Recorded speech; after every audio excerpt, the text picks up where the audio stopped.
What's happening, everyone? Welcome to a special Wednesday edition of my MMA Q&A live stream. Thank you so much for tuning in. If you guys have any questions, post them in the chat. I'll get to every single one of them. Actually, we will get to every single one of them because I'm going to have Wyatt from Fight Society joining me here momentarily. He will be hopping on the stream, so we'll kind of do a duo Q&A here. We haven't had Wyatt on in a while, and a big card this weekend at UFC 330, so thought perfect timing to get Wyatt back on. He does some great work over there at Fight Society. If you guys aren't subscribed to his channel, go do that right now. I'll have a link to his YouTube channel in the description. I mean, there's no reason, if you're subscribed to me, there's no reason you shouldn't be subscribed to Fight Society. We have a lot of common takes and a lot of the same type of content, and he's doing some awesome work. One of the fastest rising YouTubers in the space right now. Got a lot of respect and really enjoy the content he is putting out. He's definitely a must watch for me in this MMA industry space. So happy to have him on here just momentarily. What's on your mind, everyone? Again, we're doing this Q&A today because I got to get my truck service tomorrow. So yeah, a little bit easier doing it here on the Wednesday. No poll question today. Just figured we'd kind of, take whatever you guys have here questions wise. There's a lot to get to in the news. We got UFC 330. We had Contender Series last night. Just want to get your thoughts. I mean, again, you guys drive this show. I'm just here answering your questions. That's pretty much it. Islam Makhachev is listed at 5'10" in height, but looks 6'1", 6 feet or 6'1" in the fit. Islam's not 6'1". I'm 6 feet tall. I've seen Islam fight live before. He's not 6'1". Looks like 6'1" in the face-off with Ian Gary. I think he's taller than listed. He might be taller than listed, but he's not 6'1". Yeah, actually, I've seen both in person. I think Gary is bigger, but maybe Islam's not 5'10". He might be 5'11", maybe 6 feet tall. But I just felt like when I've seen him, I mean, this was ages ago. I saw him fight on the UFC Calgary card, and certainly didn't look, 6'1". All right.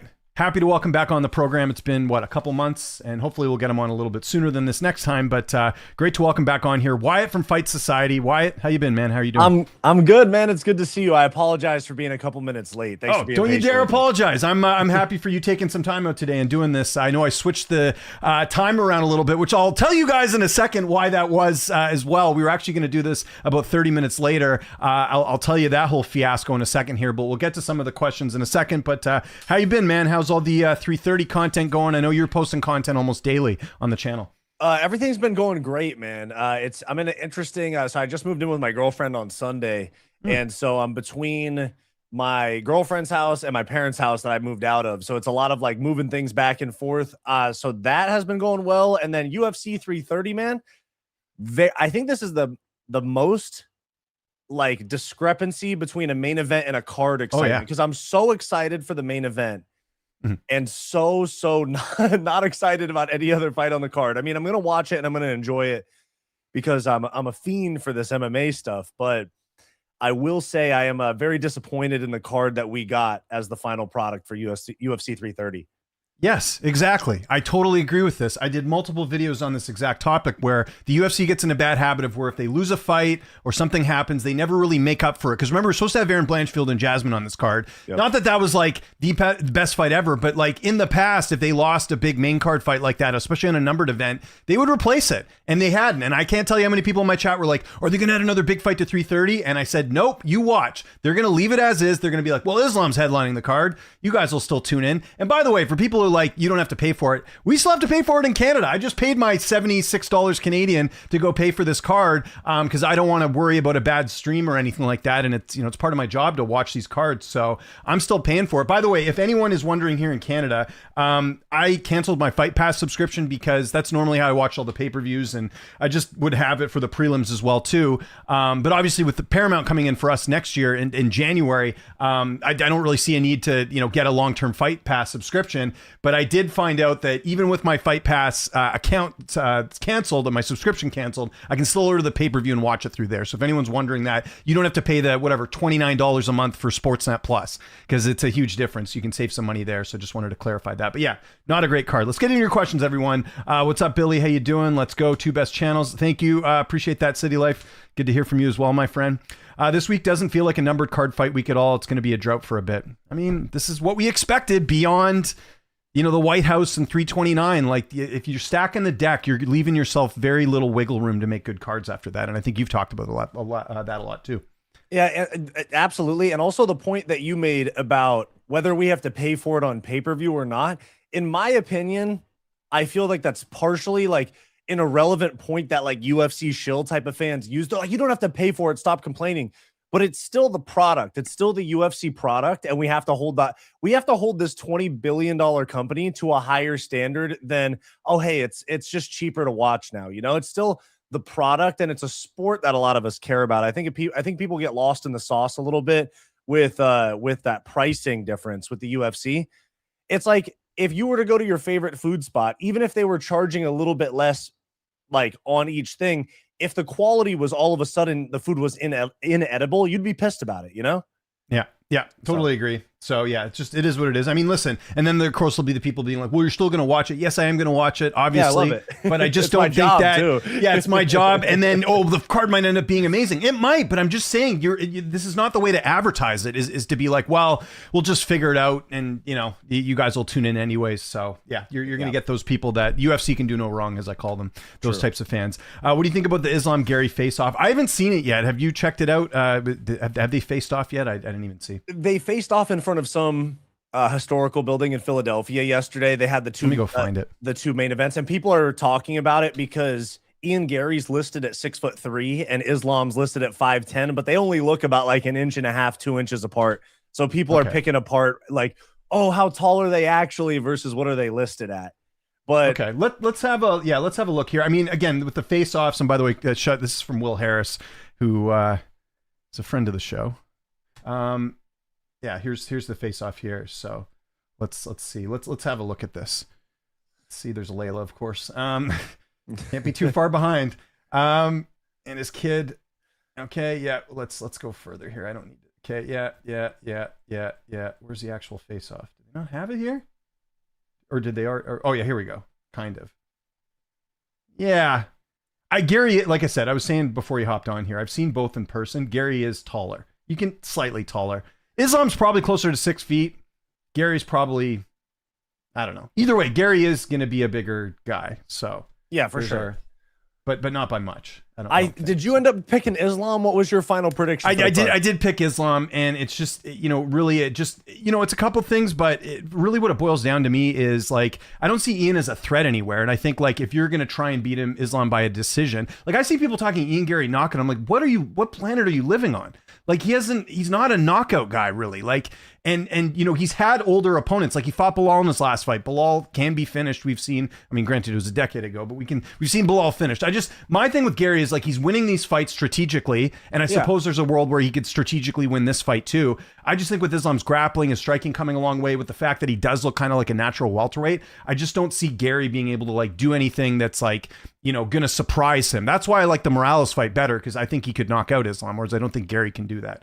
I mean, he's capable of it, but anyways. That's the danger factor that makes Islam, the Morales fight or the Prates fight a little more intriguing to me than the Ian Gary fight. Ian Gary, as unlikable of a guy he can be, he is so incredibly skilled. Like he is, in my opinion, skill for skill, probably a top 10 or 5 guy in the world, just in terms of how well-rounded he is. And I think that he can present unique problems, but I do agree with you. If Ian Gary gets this done, I think it's kind of a hard to watch decision. I think it might be that either way. I think we have that situation where two very high level skilled guys can kind of cancel a lot of each other's strengths out. And we end up having a lot of, clinch wrestling up against the fence, or maybe Ian Gary locks up a body triangle from bottom and tries to stall, because we've seen him do that before. I think regardless of who wins, it's probably a decision.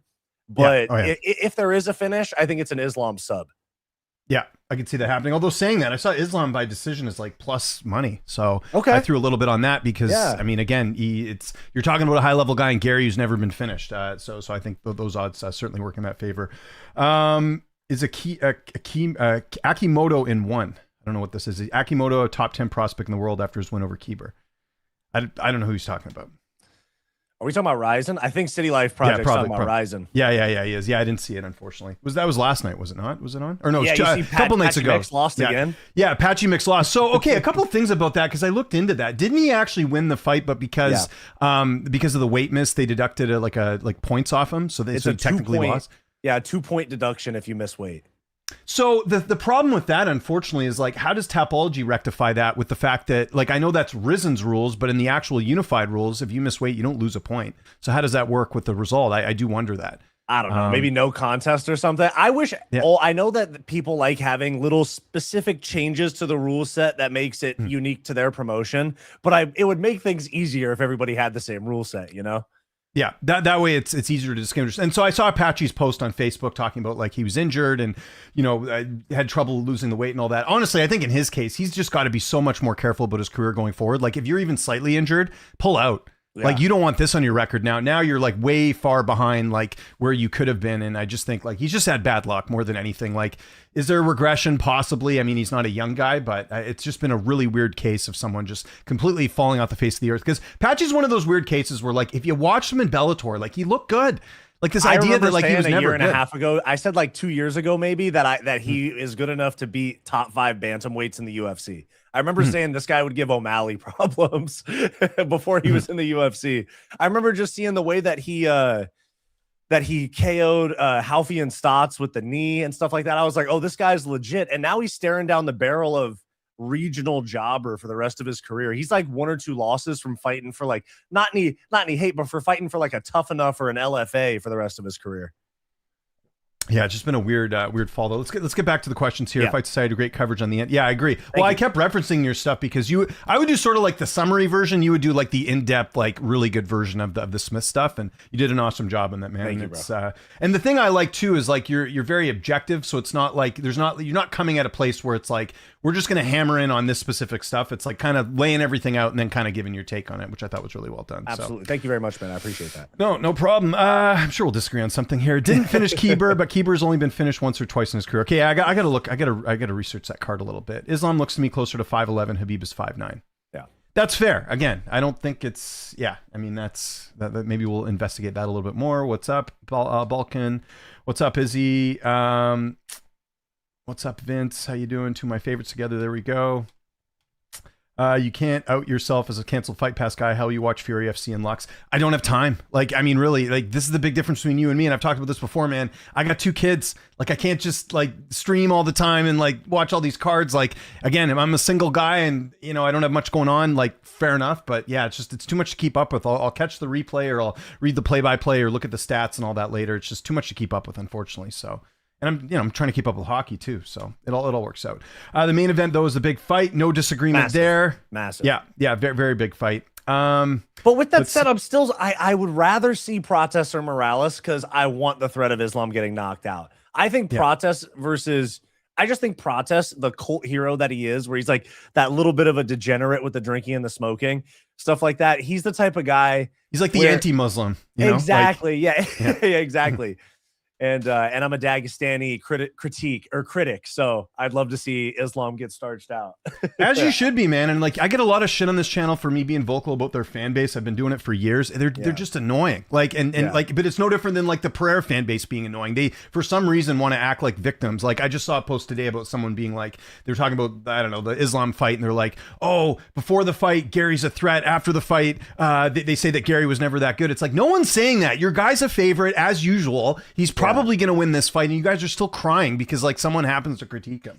It's crazy to me. Exactly. Like the only people that I ever get like threats against my safety and well-being in the DMs from is from that fan base. I've said negative things about a ton of fighters. That fan base is the only one that actually has a real problem with me. I totally agree. You're speaking to preaching to the choir here. They're a little bit crazy. Contender Series this week had more hype than BS. Yeah, I mean, listen, like you can't blame. Well, okay, the only issue I had with Contender Series, Bilal Hassan should have not been on Contender Series. He should have been outright signed. Why on earth are we getting a minus 1100 favorite on Contender Series? That is bad matchmaking. There are better prospects out there. If that's really what you felt he needed was a Contender Series fight, get him a better opponent. Like there's no reason to be doing this, lopsided fights. And the UFC has a problem with this. Again, like even this weekend's card, there's a couple fights that are like heavy favorites. Like it shouldn't be like that.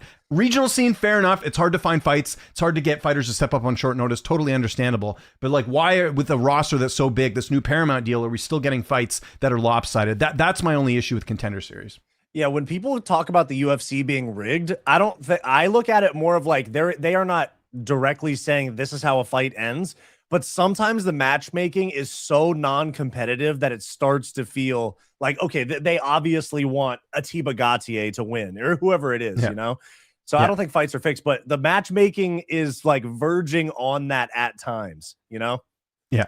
No, I agree. And they don't have enough to make good fight cards. Well, like even a quick example, and I talked about this week, and I'm curious your thoughts on this. Like, I think they're doing Mansour Abdul-Malik a solid this weekend with him fighting Dustin Stolfus. Like, that's a layup. Very, yeah, exactly. Very marketable guy. Just got the Monster Energy sponsorship for a guy who hasn't really accomplished anything. And I like Mansour a lot. Like, one of my favorite interviews, super down to earth, like fun guy, dangerous fighter. But like I mentioned this on Monday, like Dustin Stolfus is the guy you give to build the other guy up. That's why he fought Abus. That's why he's fought so many other guys. Like, he is sort of the like nice guy that we can call up and put him in, and on these cards here to be on the end of someone else's highlight reel. That's typically how it goes. Anything can happen in a fight, but that's likely how this one's going to go. Let's be honest here. I agree. I wish Gamrot, Quillen, and maybe Sean Brady would have been enough for the main card. So Brady wanted on this card. I talked to him last week. The issue was like they just didn't have anyone, I think, lined up for him. No opponents. There were some rumblings about him fighting Amosov. He sort of shot those down, said that wasn't a thing. That would have been a sick fight. Yeah, it would have been good. I mean, to be fair, I think Amosov, does Amosov deserve Brady at this point? Maybe. No. Yeah. I mean, that's a tough argument there. So yeah, it's disappointing. Your only Philly fighter is Jeremiah Wells, who again, unfortunately, is not going to probably fare too well against good friend of the channel, Joe Pfeiffer. I heard that they were talking about Bohalio. Right. They were talking about Bohalio and Pfeiffer on the card. I was like, you guys have two different top 5 guys in like that are from Philly. That's what we were talking about too. You were saying how the cards, they used to come in with big replacements a little bit more.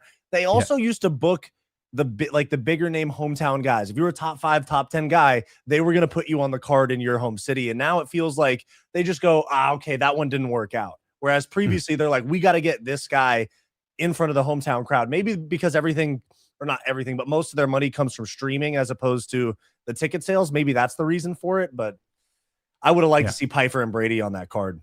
Yeah, I think people feel the same way. And you got to think of ticket sales. That's why, like, when people gripe about the Canadian cards, that's one thing the UFC does do a good job, is at least putting Canadian fighters on those cards. Like, for people who don't know, like, they added like Jamie Lynn Horth, for example. She lives in Vancouver. It's an hour flight. Like, it's easy to get there. You could drive to Edmonton from Vancouver. Like, people are like, why are we seeing her on this card? It's because they'll sell tickets. So at least they're good in certain markets. But yeah, Philly, I don't know how they missed that one. I mean, they're supposed to have Aaron Blanchfield on this card. Jersey's not that far from Philly. So, maybe that, like, they tried some stuff, but they could have done a better job on that as well. If you don't love the sport, you won't. It's like regional MMA fans complain there's no MMA outside the UFC, yet lazy to ask or search. You know who does this often? Listen, I like these guys, but like, man, spinning back fist, whenever there's like a non-UFC week, they'll post like a gif of like the guy crying in the rain or whatever, being like, there's no UFC this weekend. And it's like, there's like a million regional cards, man. Like, the regional stuff's still solid. Like, that's one of the things I love doing is working for Spectation. I can watch all the regional events. I cover a lot of that stuff. Like, it's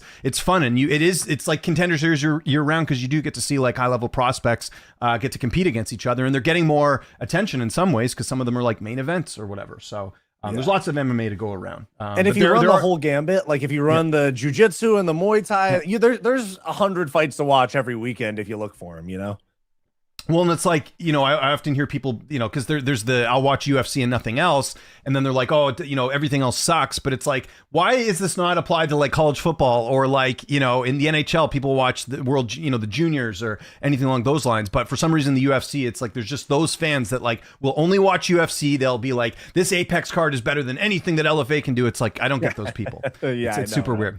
What's up, Locker Room? Good to hear from you, Mills. The main difference is the product. When the UFC came out as martial arts baits, last 10 years have been more athletic people rather than people who did it growing up. Well, I wouldn't say it's that much more athletic. Tai Tuivasa is still on the roster, but there's still some problems there. But no, I just think that like, if they did a better job because there was less events, they really made more of an effort.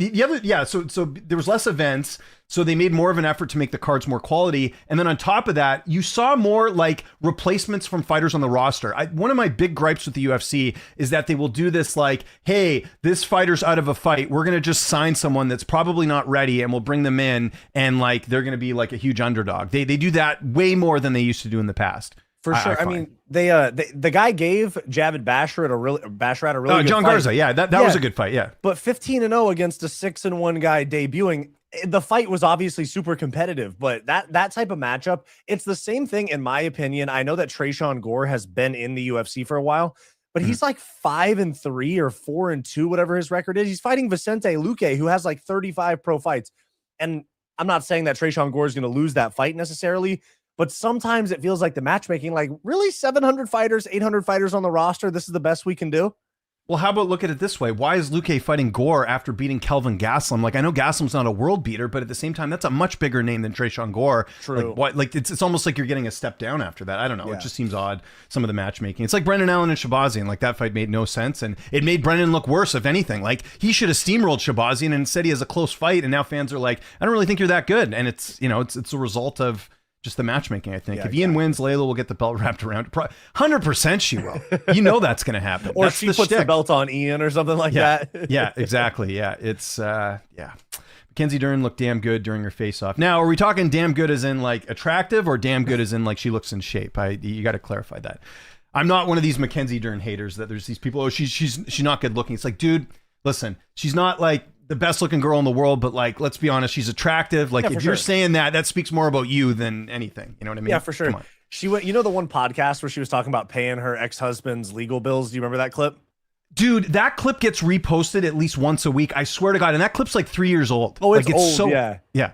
But I did a video about that. And actually, I made a video about that in her accent. And it was. Oh, no. Yeah, I saw it. Yeah, the one you did recently. Yeah, that was good. It wasn't like a ha, she has a fake accent. It was more of like, everybody's playing a character. She doesn't seem to be very good at it.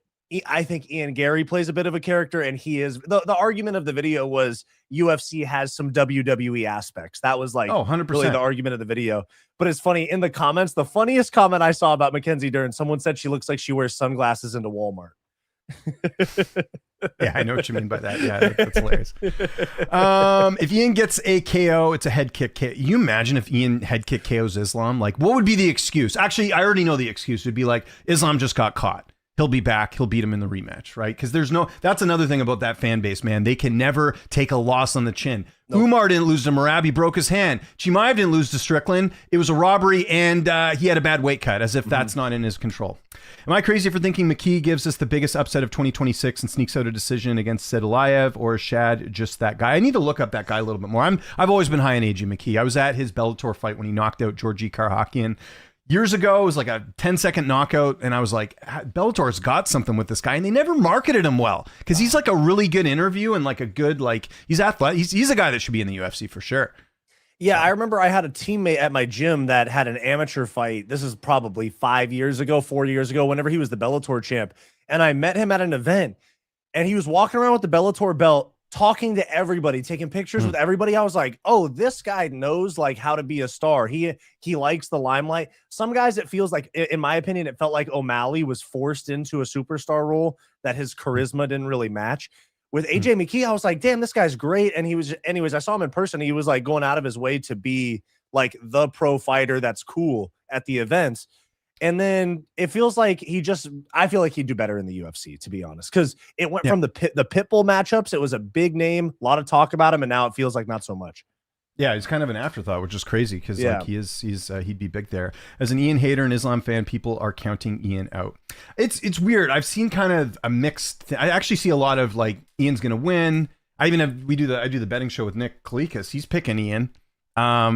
I mean, I see it in some ways, but I don't know. Like, again, to me, the big thing with Ian, I think if I could just sort of summarize it, is like, I haven't been like overly impressed with him. Like, maybe this is the fight where he rises to the occasion and looks great. Like, sometimes you have that. Like, I always bring up the Dricus Duplessis example. Goes to a decision with Brad Tavares. Didn't look that good. Had the fight with Till. Yeah, he beat Till, but like even early on, there was some struggles in that fight. And then like out of nowhere, he knocks out Whitaker, and then he beats obviously Strickland, and obviously goes on to beat Adesanya and everything else. And it's just like sometimes fighters just, I don't know, they fight up to their competition, if that makes sense. Yeah, you see that every once in a while. Ian is somebody, I agree with you 100%. And what Ian does is he is willing to get booed and put on a not very entertaining performance for the sake of outpointing. And we've seen with champions, I know we have like the Gaethjes and people like that put on firefight title fights, but a lot of these guys really play it safe, knowing that millions, like if you're Ian Gary and you're up 3-1 in this fight on Saturday night, your paycheck's going to quadruple if you win the fight. You're not taking a chance. You're going to dance on the outside for the last 5 or 10 minutes. And that's why we see that with some of these champions. They're like, actually, like whoever it was that talked about athletes, they're more athletes than fighters these days because they're playing a game, scoring points, gaming a system a little bit compared to like, no, we're in a fight. I still got to put this guy away, even if I'm up. Yeah, no, I totally agree with that. I've been a listener of you guys for many years and more years to come, but James, don't fall for the hype. Islam is getting it done. Never been more certain of it.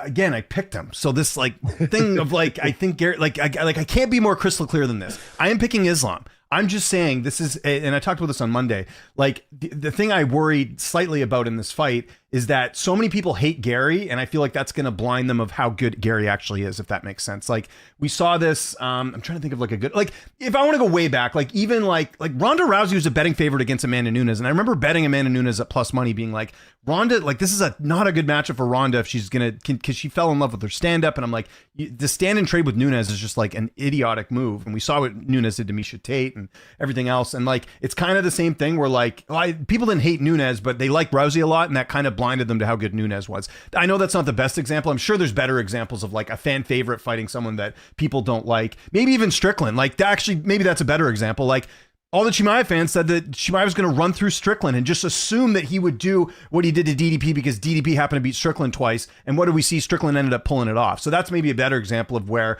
there were people that literally gave Strickland no chance and said he was going to lose in the first round, not realizing that Strickland's actually a pretty tough guy to finish. Yeah, right? for sure. So for sure. There's that side of it too. The payout to Gary Wynn is really good. Yes, for sure. Ian just said Islam didn't want to be there during the face-off. Why is he so pretentious? Well, I mean, is that like the worst thing to say? Like, you guys got to quit being a little bit so sensitive about everything. Like, oh, can you believe he said that? No, it's like Gary, I will agree with you. Gary knows how to be hated.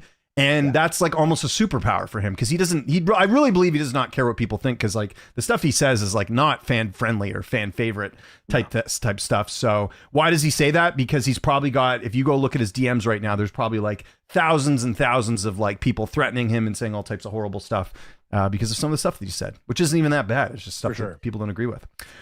Should have lost 2. He clearly lost round 2, 3, so just made him worse. No one cares about mix. We want Akimoto tucked. Fair enough. This card absolutely sucks. I'm only tuning in for the main event to watch Orabai. The rest of the card has zero traction or story to it. I mean, that's a little harsh. I don't think it's that bad of a card. I mean, I'm trying to think of some other fights. Like there's like a little bit of intrigue for me in the Magny and Ramiz fight because that one, like, it's 2 veterans. Just curious how that goes. And Njokuani and Alvarez should be a fun fight. I always love watching. Sick fight. The Alvarez and Njokuani fight, that's sick. Yeah. And I think even though I don't think it should be as high on the card as it is, Ribovics versus Barbosa should be fun. Fun striking fight. Yeah, exactly. Mansour's always a treat to watch. We got a new replacement against Charles Johnson, the LFA champ, so that should be interesting.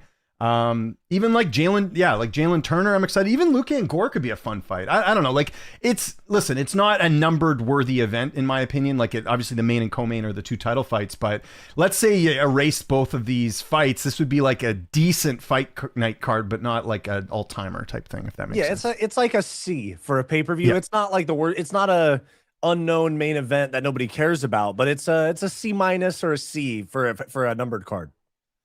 Some hockey players take damage throughout their career, and by 28 gone, I think wear and tear, tough training broke them. What's this in reference to? I have no idea what you're talking about. Islam is no joke. Just caught a shark on the beach shore. It's crazy what's on Embedded. Islam caught a shark on Embedded? Yeah, he was fishing on the Jersey Shore. It's where they take massive fishing poles and they stick them in those plastic tubes on the beach. I mean, it's funny to me, though. This dude's cutting weight. I know not as much weight as lightweight, but he's cutting weight and he has a title fight where if he gets cut, he's messing around with like fish hooks and stuff. And I don't know. It's just, I don't fish, so it seems risky to me, especially considering that Raul Rosas's brother just got pulled off of a card for having a Velcro scratch on his forehead or something like that. Yeah. Yeah. You got to be careful about that stuff. Is this the most talented roster period we've had in UFC history? No. I don't think so. Especially when you look, because there's some, like, if we're talking the overall roster, absolutely not. Heavyweight, lots of issues there outside some of the top guys. Women's bantamweight's probably as bad as it's ever been. Even women's strawweight, there's not a ton. Like there's Fatima, there's a few other fighters on the come up that we're excited about, but even then, it's not like what it was when you had like the champions ultimate. You had the Ultimate Fighter, and then obviously and Jacek coming out of that as well. And I think there's some really good talent, like some fun names and stuff, but definitely not the most talented. I'd have to do a deep dive on that and figure out if the answer to that. I think we have a top heavy roster right now. I think we have a super top heavy roster. I think that's more likely than anything. Yeah, I totally agree with that. Don't touch crash and have nothing going on. Like, well, no, I'm just pointing out like the obvious of where like, it's like I just don't have time to dedicate to that. Either that or I'll be a terrible father and my kids will be in therapy being like, my dad was watching Fury FC on Sunday instead of, going to practice. I actually don't dislike Islam at all, but man, the fan base. Yeah, that's the big disconnect. That's the big this is why I've been dealing with this since 2023 because of the Oliveira Islam fight. Like, I don't actually dislike any of the fighters. I think Islam's kind of funny. I think he's got an interesting personality. He's like a low key kind of like good trash talker, good personality. Habib, same thing. It's the fans. It's always the fans. Yeah. It's never the fighter usually. Like there's very few fighters, like Gary's one of them, but like there's very few that are like that I dislike. No, it's always the fans because they're just obsessed. It's like every day. Like there's those account. I had to unfollow that Red Corner MMA account because on Twitter because all they do is post Dagestani stuff 24/7. Like Islam had eggs for breakfast. We're gonna post a 30-second clip of that. Like I don't give a shit. And then you know what's funny about that? If you go look at their region, they're not even from Russia. They're from India. Yeah, exactly. So it's like they're not even like I don't know. I just thought that's interesting. Got to do these regularly. There isn't that many people in Dagestan. There isn't that many people. No, there's a lot of people in India and Pakistan though, and they simp for those guys like big time. It's crazy. You got to do these regularly. Yeah, I mean, well, when time permits, I'm very aware of everyone's time, so. Maybe we'll do one on your channel next time or something. Let's do it. Yeah, for sure. Yeah. Sounds good. UFC fan base is worse than Islam fan base. UFC fan base are not real fans. They are sheep. They are unified rules. And I mean, okay, if we're talking UFC fans, let's talk the UFC can do no wrong fans. Yeah, I'm with you on that. I don't know if they're worse though, because again, they don't play this victim. The victim card thing is the most annoying thing that they do, where it's like, they're pretending that like people hate them for all these like made up reasons. Like every now and then I'll get a comment being like, Robert Whittaker picked Ian Gary again. I think it's clear at this point it's got nothing to do with skill and it has to do with his beliefs. And it's like, enough, guys. We're tired of this like political talk. Like, just get it out of here, man. Oh yeah, for sure. Like I'll be like, hey, I think Ian Gary is skilled enough to beat Islam Makhachev, and people are like, you're just saying that because he's white and you're white. And I'm like, geez, man, we're talking about fights. There's matchups to talk about as well. But I think there's a lot of casual fans that's how they perceive fights and sports a lot of the time, and so they kind of project that lens on the people that talk about the sport as well. Oh, 100%. And I don't think there's sport pretty deeply. Well, and I think MMA has a lot of Muslim, athletes. And so to them, that's like, they're like, because if you think about it in North America with us, like there's plenty of professional athletes that we all look up to, Canadian, American, whatever, that are stars. I don't know how many you can say for Muslims. So maybe that's part of the reason too, where like, it's like if you're criticizing them, they take that as like a personal attack. Whereas if someone talks shit on like, Canadian hockey team, I'll defend them, but I'm not like, it's not like the be all end all. Anyways, exactly, yeah. With all due Edson Barbosa, what is he doing on the main card? It's to build up the other guy, Ribovics. That's why. Yeah. They tried to use Gamrot to build up Ribovics, and he lost. And they go, okay, we still want to build him. We're just going to give him an easier guy with a name to build him off of. Yeah, both fan bases are awful. Prates Morales are more favorable matchups for Islam. Yeah, there's KO threat, but both have aggressive styles that are more susceptible. I agree. The death touch, they both have the knockout power. The only issue I'd have with Prates fighting for the title is that Gary does have a win over him. I know it was short notice, and I know Prates almost finished him, but I just think that's the one where Morales is not lost. So that to me is a little bit different. John Jones fans are the worst than Dagestani fans, but that's likely because I criticize Jones more often. Well, those are the like Jones can do no wrong either. Like. And then combine that with the Aspinall's a pussy fans and all that stuff. Like they all kind of mingle together. That type of thing. Sure. Odds and gambling makes it watered down. So many bad takes and disrespect. Well, that too. Yeah, I mean, there's definitely the biggest. The reason we're at where we're at in MMA fandom, and I've said this time and time again, is the pandemic really turned a lot of people's brains into mush. And then you throw in gambling where like people actually have money at stake. So they feel a certain way when a fighter doesn't perform well and they have money on it. You're getting like mental health overload, with people being inside too much too. There's also the parasocial relationship. People think that they genuinely like know the fighter and they can go like, yo, what the fuck, pussy? Like, what the hell, bro? Like, sorry for cussing. I know you don't cuss on your channel, cuss away, but away. like, but just like the people that they feel like for some reason that fighter who just lost his financial life is affected negatively after a loss because there's win and show money. He's over here worrying about bills and stuff, and they think that fighter cares that their parlay didn't hit. Like that people genuinely feel that. It's social media and the pandemic gave people a lot of main character syndrome. Somewhat hypocritical coming from a YouTuber saying main character syndrome, but still, I think a lot of people go, no, my opinion matters, and this fighter needs to hear how he affected me. That's very well said. If Islam gets 2 more title defenses, which victory would say is aged the best? Sarah over GSP or Martin's over Islam? Oh, in terms of upset. I don't know if the 2 more title defenses makes it. Well, I guess so because of like the records and stuff. I don't know. I mean, the thing, GSP defended his title for a while though. Although I guess Islam would. I guess if we count this along with lightweight, then I guess it would be title defenses. I don't know. I couldn't tell you. I don't think about it. It's not that deep, bro. That's the way I kind of think of it. Like that's my common and easy answer there.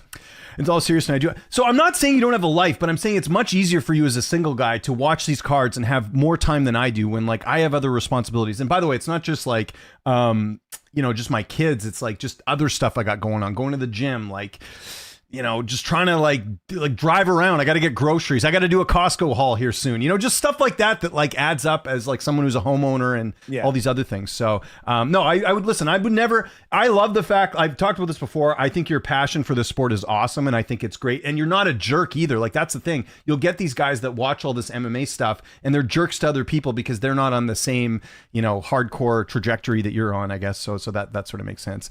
Risen and Road to FC really focus on regional fighters, headliner, packaging them on regional cards. I mean, and that's why in some ways like it's almost better to be on a regional card. Like who wants to go on the Ultimate Fighter now? No one's watching the show. The ratings are I mean they'll lie to you, but they're probably not good. And then if you're on like an LFA, at least like everyone sees the clip and it's live, and I don't know, it's a little bit different for sure. Excited to see Spectation grow. Me as well. That is probably my favorite gig right now is working for them. They're awesome. Easy, nice. Like great coworkers, good. Like I get to interview all these great prospects, sometimes some veterans too. Canadian outlet, right? No, American. Really? No. Okay, interesting. Yeah, the only I actually don't work for any Canadian outlets. They're all American. Wow, the only one is I work for a sports book that's based out of Canada, but outside of that, everything's American. Gotcha. So all my pays in America, and all that stuff, and I still have to pay my taxes just like everyone else. Oh, gotcha. If you had to choose which fighter who has some UFC losses could go on a Charles Oliveira like title run, ooh, good question. Like who's someone that's had a setback that could turn it around in the UFC? You could even argue, I know that he was kind of a marauder before, but you could argue that Petr Yan having that rough few years of like losing the belt and then loss, he's turned it around quite a bit. I'd say that's somewhat similar to a Charles Oliveira title run. I know it's not as many wins in a row. No. That's probably the example. I can't think of anyone else that's like lost key fights early on and then has been able to like turn it around. Maybe you could go Raul Rosas. There's still potential there, although there's still way more work to do with him, right? Like, I'm surprised that they have him because he beat, was it Rob Font that got him into the rankings? I think Raul Rosas is ranked like around that 15, 14 range.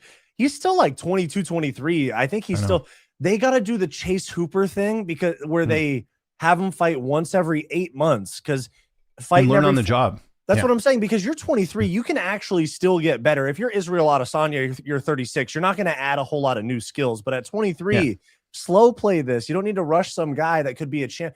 They could slow play Raul Rosas for 5 more years. You know what I'm saying? It's crazy how much he's getting rushed.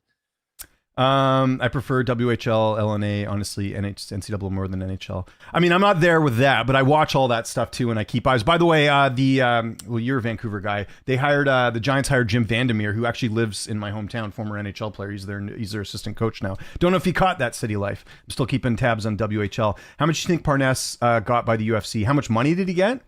Probably not as much as he would get probably on his own. They don't pay these guys a lot, like unless like you're a huge name like Kayla or something. But even then, I think Kayla took a pay cut to come in the UFC. So I heard so, and this is just hoopla. A fighter manager that I talked to said that that the UFC is definitely starting to feel a little bit of pressure from MVP and now the Scott Coker promotion because allegedly they're being a little easier to work with.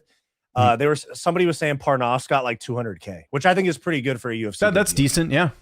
I'd go with that. Have you spoken to Bilal Hassan? He seems like a really fun guy. Yeah, I'm glad you brought him up. He should have just been outright signed to the UFC. Jake Gerber, if you're watching this, I don't know if he will be, but I got to get Jake back on the show. But Jake had a tweet last night saying that Bilal's a future champion. Like, I got an issue with that because, like, again, he was supposed to win. He was a minus 1,100 favorite. Like, I think he's going to be a nice, fun addition to the flyweight division. I'm excited for the potential with him and everything like that. I still have yet to interview him. I need to do that, but like, we got to slow the brakes down a little bit. Like, he fought a guy he was supposed to beat, and he did exactly what his billing as a minus 1,100 favorite did. And we gotta slow the brakes down a little bit. But yeah, I think he looks good. And I just found out today who he's managed by, so I actually know his manager decently well. So I'll maybe work on that. See what happens. He's a Dave Martin guy, MAG agency.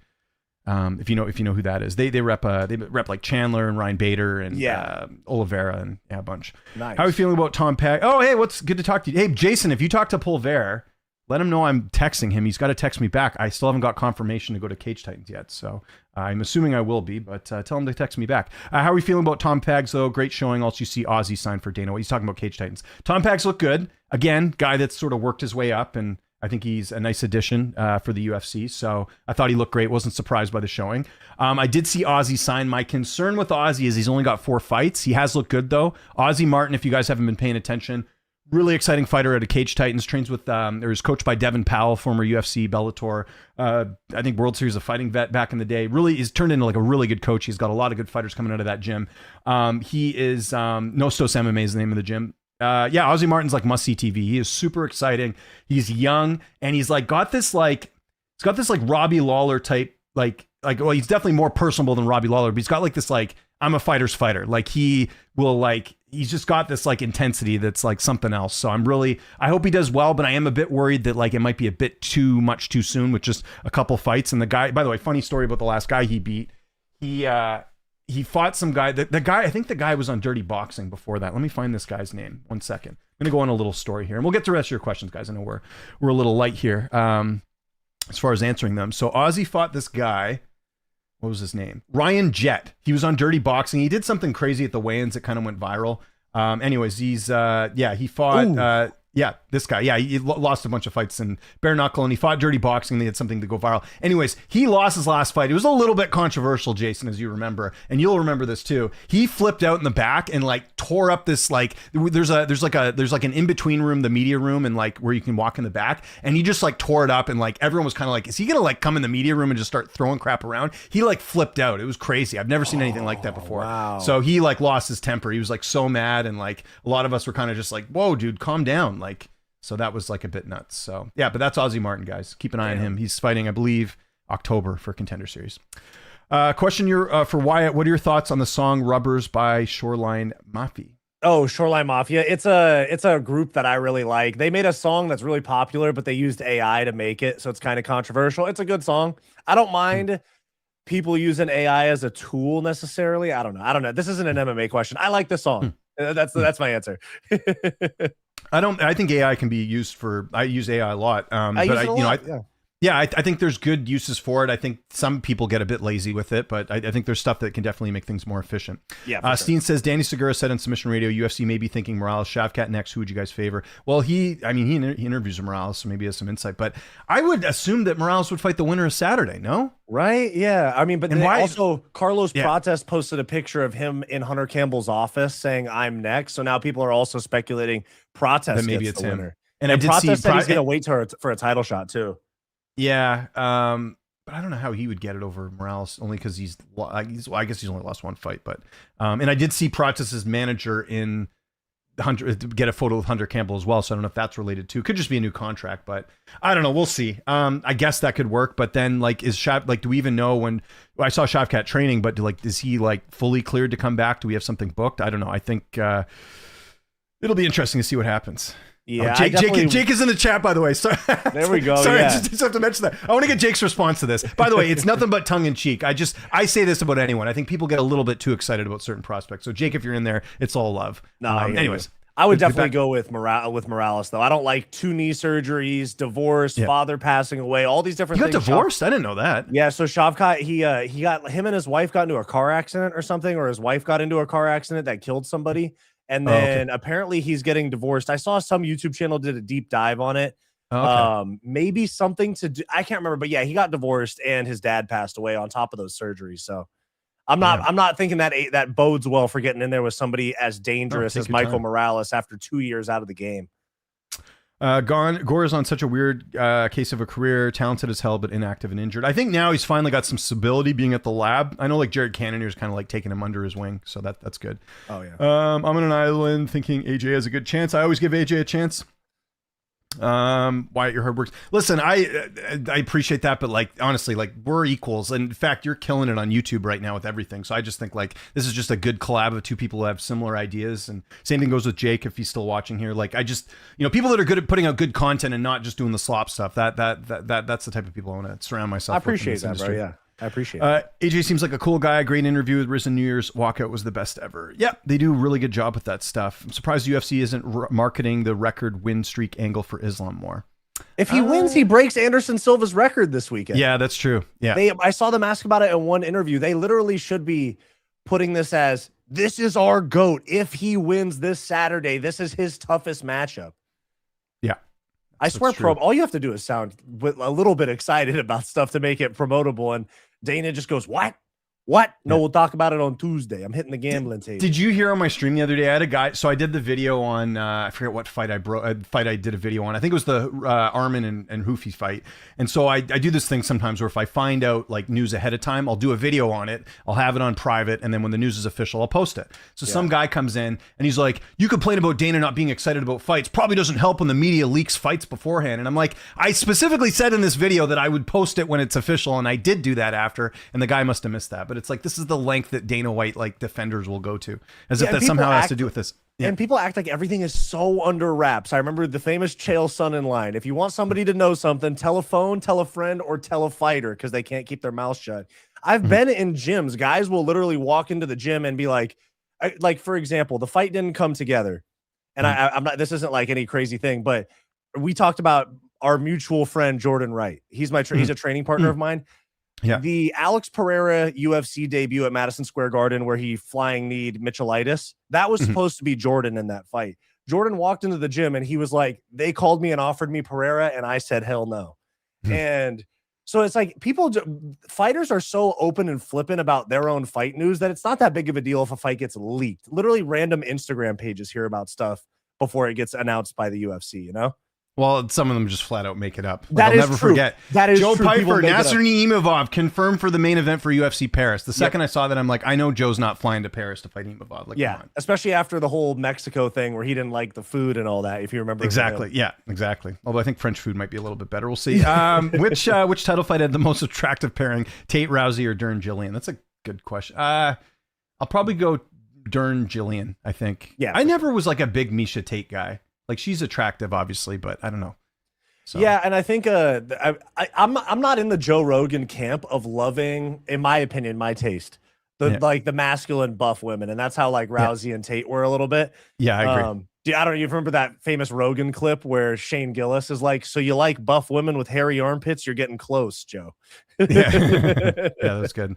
You doubt it. Islam against Oliveira, and you done him again now. I literally had that comment this week. Someone being like, because I was talking about Usman or Magomedov. And I was talking about how there were fans saying that he easily beats Ilya. And I was just reminding people that, like, look, Ilya had, not a great fight against Gaethje, and it was a fight he was supposed to win. But that doesn't mean you can erase him knocking out Oliveira, Volkanovski, and Holloway, especially with the fact that, and then people are like, well, those were easy fights for Ilya. And I'm like, how is Max Holloway an easy fight? The Volk thing, sure. If you want to go to the lengths of, like, he came back too soon, whatever, we can have that argument. We can also use the argument that, Oliveira's a bit older, even though Oliveira's still winning fights in 2026 and looking good. But, like, Usman Magomedov has proven very little, in my opinion, as far as who he's fought and who he's beat. And I don't even think, and I said this before, like the only opponent that Usman's had, and again, you can only fight who you're given, is maybe Paul Hughes is a top 15 lightweight. But outside that, like, I don't think you can realistically say Archie Colgan's going to be like a threat to the UFC's top 5. That's just not a thing. So yeah, you can't say Usman's going to go in there and KO Topuria in his first fight. It's just not especially when he couldn't KO Brent Primus or Alexander Shalby. Like, and I think he tested positive for PEDs. He did. I was at that fight. I was at that fight. It was in San Diego. Yeah. Unpopular opinion. Don't be surprised if Islam knocks Gary out. Islam's got power in his left hand in the wrestling, and we'll get Gary underestimating Islam in the stand-up. So you're just assuming that Gary is underestimating Islam in the stand-up. Based off what? Because he said that he doesn't belong in there? This is what I mean. Like, we're going to kind of crazy lengths. Like, again, I'm not going to count out any fighter winning by any specific method of victory or anything like that. I won't do that. But, like, when was Islam's last knockout win? Let's go look at that too. Again, I think it was the Volk head kick. It was the Volk head kick, yeah. Which, I mean, that was like Volk just zigged when he should have zagged, and it reminds me of and like also when, 10 days notice off the couch, not training too. And he should have fought Gamrot, and they didn't give him the fight. Remember? Yep. They killed the one of the biggest rematches in UFC history. That is right up there. Like, if I could make a list of like fights that they messed up, like doing like big rematches for, like big fights for, like one was like Colby and Woodley. They messed that up. They should have made that fight back when it was in its height and its heyday. They never made that. They gave it to Usman, and then Usman beat Woodley and it ruined it. And they did fight, but it wasn't the same thing. And then another one is the Volk Islam rematch. You have this close fight the first time. You could have built this huge rematch up and it said, oh no, we'll throw him in on 10 days. And Volk's just one of those crazy guys that would do it, and it didn't work out well for him. True. And this is months after Eugene Behrman was kind of making fun of DDP for pulling out of the Adesanya fight, and they gave it to Strickland, being like, you got to fight no matter what. Well, you did that to Volk, and it like almost ruined his career. Exactly. These sensitive UFC fans will be shocked with the shit said promotional stuff that goes down in FEN and KSW. Absolute sheep. Fair enough. We get your idea there. Turner Fernandez fight will be good. People are too harsh. It's a decent card. Referring to Mix. Commented live when you were talking all good. Which division would you say? Sorry, I'm going to just go through these just for the sake of time here. Which division would you say currently is the most stacked for me? It's bantamweight. Yeah, 170 in my opinion.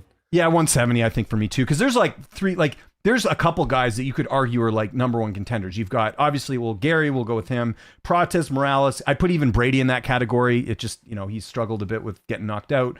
Amasov's up there too. Like, like there's a lot of good fighters. I hate people saying a UFC fight card sucks before the event ends. I remember seeing a lot of people saying Belgrade was a trash card, turned out to be top 5 fight night card of 2026. Okay, but my issue, Marcus, again, though, is like they could be making better cards and they aren't. And they're just, again, relying on people just watching everything. And that's sort of the issue there. Like, of course, like cards can end up being good, but the point is they have the ability to make good cards. Like if you combined 3 of the cards together, you could have some really good cards here. Imagine putting Euros Medic and Rodriguez on one card, Ankalaev and Bogdan on a card. You could put Salkild and Gamrot on a card and like stack the deck. That could have been 330, but they wanted to spread the wealth. And then you have an undercard with like how many times, and this happens to me where I'm doing a fight breakdown. I'm like, I don't really know these guys that well. And I watch all the cards, but it's like, you're just, they're just. I find myself more often these days doing extra research because of who these guys are. I used to be like, boom, we got 12 fights. Off the top of my head, I know about 11 of them, But regarding this, the whole before the card happens, it sucks. There's 2 different things that run parallel to each other. There's the name value commercial. I care about the people on this card. And then there's the actual quality of the fights. And I think that people think they're the same thing when they're different. They're separate things that kind of run parallel to each other where, yeah, there can be amazing fights, but you do have to get people to care about it enough to tune in before the fights happen. Super excited about the return of Peyton Talbot, but don't understand the matchmaking against Figgy. Why not giving a more challenging fight like Sandhagen? Yeah, actually, I thought they were going to do the Sandhagen Talbot fight before he fought Batista. What's super weird though is that, he beat Cejudo. You'd think they were going to like keep him going in that direction, but they gave him this big layoff. Yep. When I interviewed Sandhagen like earlier this year, this was like near the start of the year, he was like Talbot as a fight. So I don't know if something must have happened. I don't know who it would have been. He just had a kid like a week ago. That's all I've seen about Peyton Talbot is that he just had a kid. So maybe that was the reason for the layoff, but I don't know. Oh, okay. Yeah. Good point. And then the Figgy fight, it does nothing for him. I mean, that's silly in my opinion. Figgy's a jobber at this point. Tons of respect. He was the scariest flyweight for a while, but he's showing up for a paycheck at this point in his career. And same management too, which I know there's been a bunch of videos on that recently about managers kind of, putting their guys together, but they both have the same manager too, which is interesting. It's a Florida guy. We stay away from sharks, and the shark Islam caught was big, insane risk. There we go. How does Ian Layla punish Ian if he loses? Don't even want to know about that. That's, Carly Judici is easily the most exciting women's prospect in the UFC. Not well-rounded, but a dog. I like Judici a lot. She's got a good personality as well. Islam is bloody hilarious. Did you see his interview with Mighty Mouse and Volk?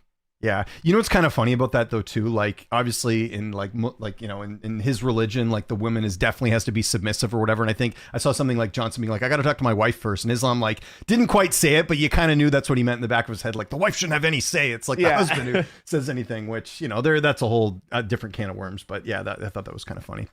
My kids would understand if I left them on the side of the road for Fury, then I don't want them as my kids. That's fair.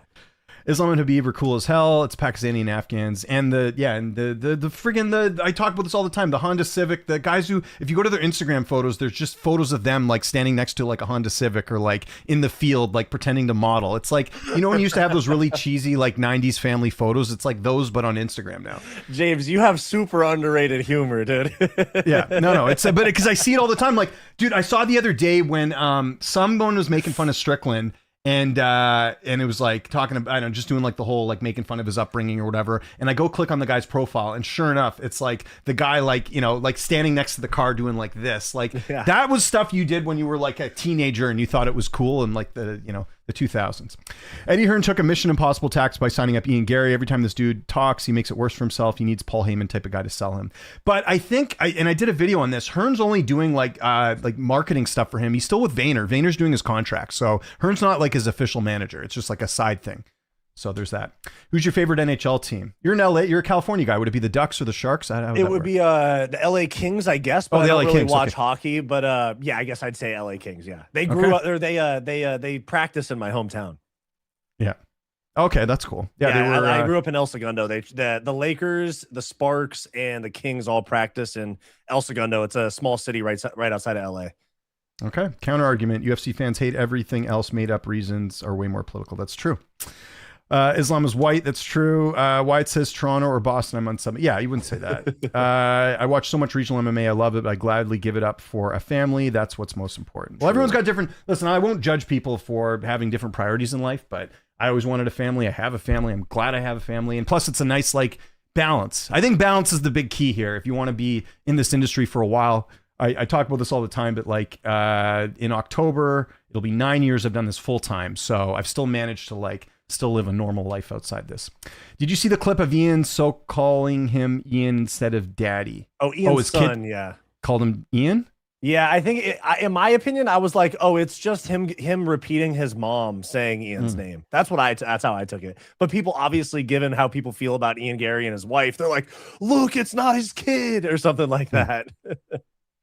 The Irish are usually super passionate about their fighter, but it tells you how unpopular Gary is, even they aren't getting behind him. Well, yeah, I mean, he doesn't have popular opinions that people share, like, for a variety of what's funny? Things.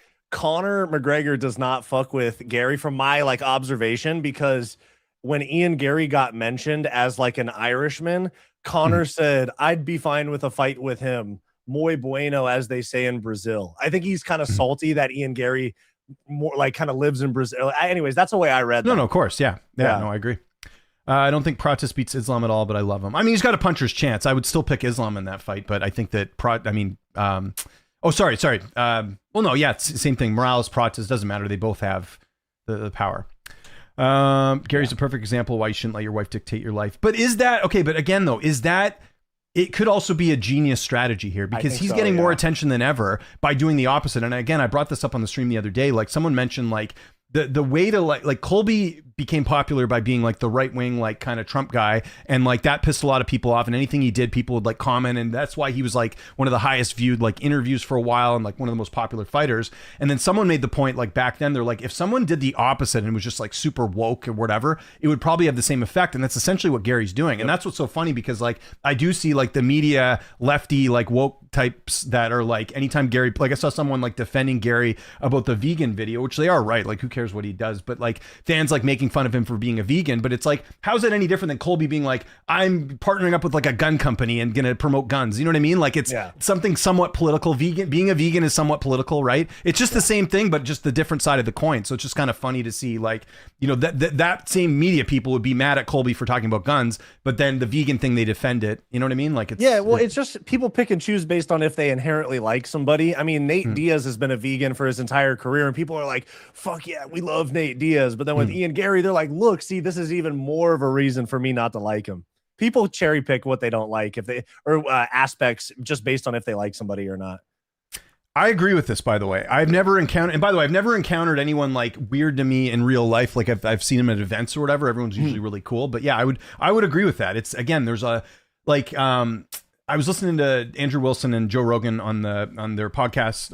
Andrew Wilson was on Rogan's podcast the other day. I was just listening to that on the way to hockey, and they were talking about how like Elon was mentioning how like if they took out like actual like foreign accounts, like if you could only see North American accounts on the app, 80% of your app would go away because there's so much influence from like foreign. So I kind of what my point here is that like I think a lot of like my frustration and your frustration of people that are bothering us, like imagine if we couldn't have access to those people, there probably wouldn't be any of that discourse. It would just be normal people being like not getting so upset if someone's like, hey, I think Ian Gary could win. Oh, you just hate him. You hate Islam.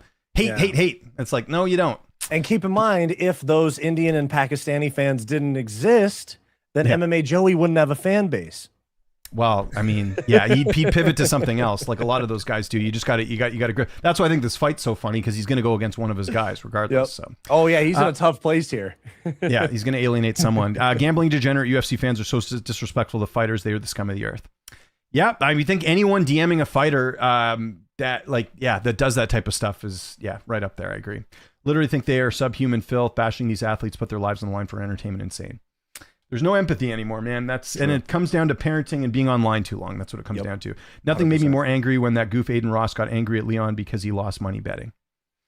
Well, I think you're more angry because Aiden Ross has money and he's angry. I mean, I don't know if he said anything to that, but there's also that too. I mean, we got to be honest, and that's part of the reason why some people don't like Dana White as well. There are people in society that are upset that other people have more money than them, and that comes into play with a lot of different things of like, why people feel a certain way, and it's just life's not fair, but you just have to come to terms with that. There's going to be people who have more money than you. There's going to be people who are less money than you too. True.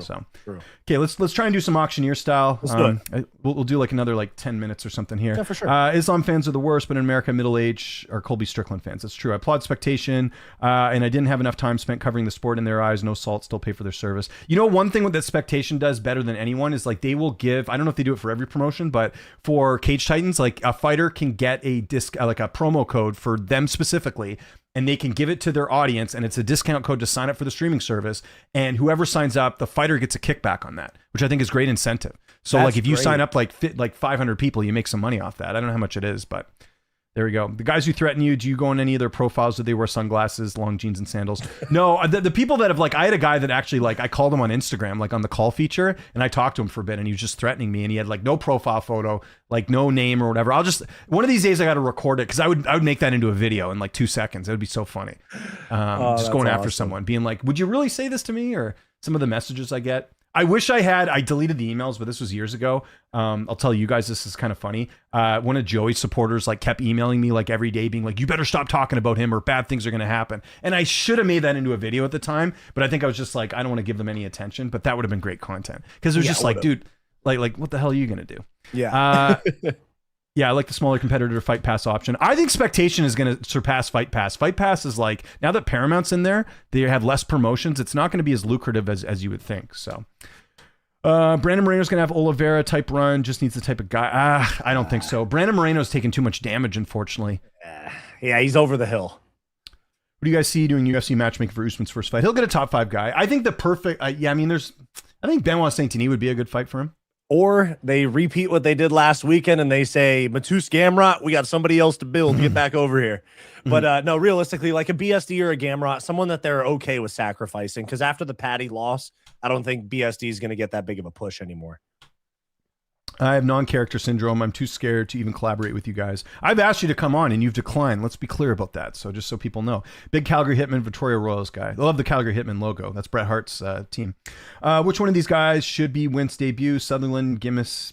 I don't think there's any bad options there. Sutherland looked so bad last weekend. Oh my God, terrible. And Buchecha's a world champion, and he stinks at MMA too. It's crazy. He's a world champion jiu-jitsu guy. I hate to say that, but sometimes I look at these guys and go, you're considered a pro athlete in the biggest organization. You objectively should not have a BMI of 50.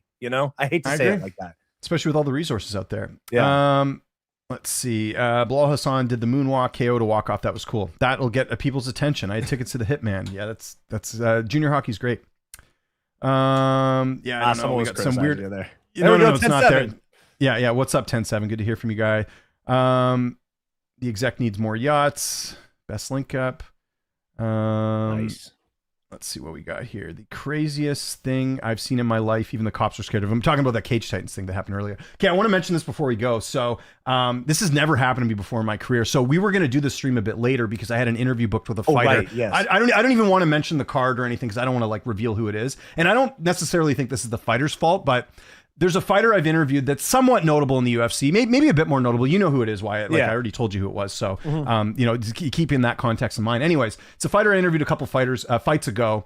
I went through their management, emailed them, didn't hear a response, emailed them again. They're like, oh, this person has a new PR person. I said, okay, no, nice, that sounds good, whatever. So I emailed that person. They set up the interview. It's supposed to be today at 10 a.m. Pacific time.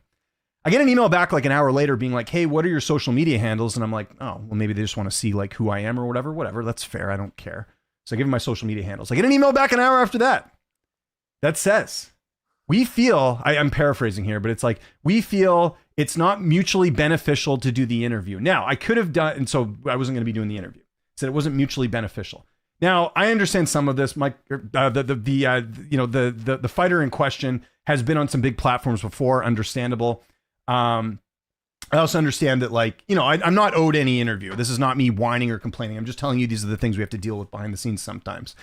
But yeah, so I could have also brought up the fact that like I'd interviewed this fighter before and like what's changed in like 3 fights. This is not a UFC champion, by the way. It's someone who's in the UFC, but not like super notable. Like I wouldn't say it's like a huge interview. It's a good interview, but not like a huge interview. I'd say it's a good interview, but also yeah. Funny that they're switching up on you because they're not as hot of a commodity now than they were, Not too. This fighter was more popular, I'd say, a while back. So maybe not even a while back, maybe a couple years ago, whatever. Anyways, all this in mind, adding in the last part, I mentioned that this interview actually, because I think they thought it was for myself, but in the initial email, I said it was going to be for Homa Fight. Now, you guys know Homa Fight. They have a big social media following. They have a big Twitter following. They are UFC credentialed. Like, they're kind of become like a new big outlet that's there. Shout out to Jake, who's done a great job with that, promotion or that outlet and everything.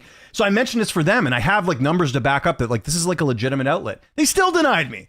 Crazy. So yeah, it's just that's never happened. Like I've had people be like, hey, they're not doing media. That would have been the best response possible. Like, hey, they're not doing, or they're only doing UFC required media. I've had that before.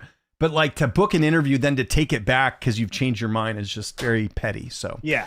Anyways, it's good for you guys because I got to come on here earlier. So we'll put it there. Everyone's using show up late. So I'm glad you brought this up about the AI thumbnails because I use AI for my thumbnails. But what I do a bit differently than other people is I will make a thumbnail first and then I will get it to I'll get it enhanced. So I don't, because some people will just go in and like, the best is when they'll be like, hey, make a poster of Islam and Gary and it looks nothing like them. And then they still put it up. It's so easy to see. You're like, why are their eyes not level? Why is one eye on his forehead? Let's see. Habib kicking Islam out of the gym. If he loses, that could happen. What are your guys' top 5 divisions? Take too long to answer. Put that in the comments. Guru posted Islam Gary the most different politically. Yeah, I mean, I don't remember like a super big lefty fighter that's like, competed in the UFC because that's basically what Gary is. True. I remember Kevin Lee was a big Bernie Sanders guy. But even then, he wasn't that like radical. Like he actually, someone who's pretty political on the left side is Chris Curtis has like gotten to that point. Oh, did you ever see that clip of Kyle Rittenhouse at their gym and Chris Curtis was like losing his mind? He's like, Sean, why would you bring him here? I was like, whoa, that's crazy, dude. Anyone on the regional scene you think could be headed for big things? Yes, Adam Posner in BFL. He's 21 years old.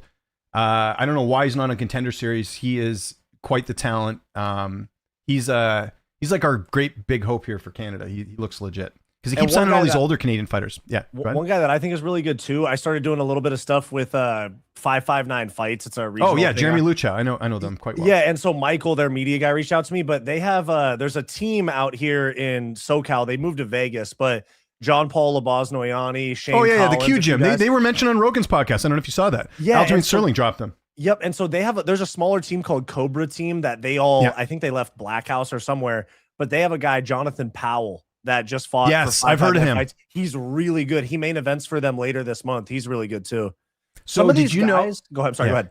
No, go ahead. I was gonna say it's crazy how you see some of these guys are 4-0 and they look so advanced because he fought a guy with way more fights than him than in his last fight, and he looked like he had more experience. It just shows you how sometimes the fight IQ is innate, not necessarily experience gained.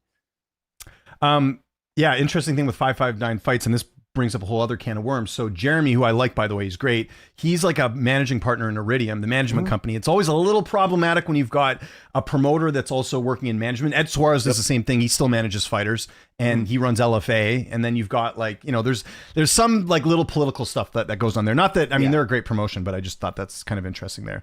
Abus is a future champ. I still got the comments on the Strickland Abus video saying that he's a future champ and Strickland drinks beer and he's lazy. That comment was on there, and Strickland doesn't even drink. They just made it up.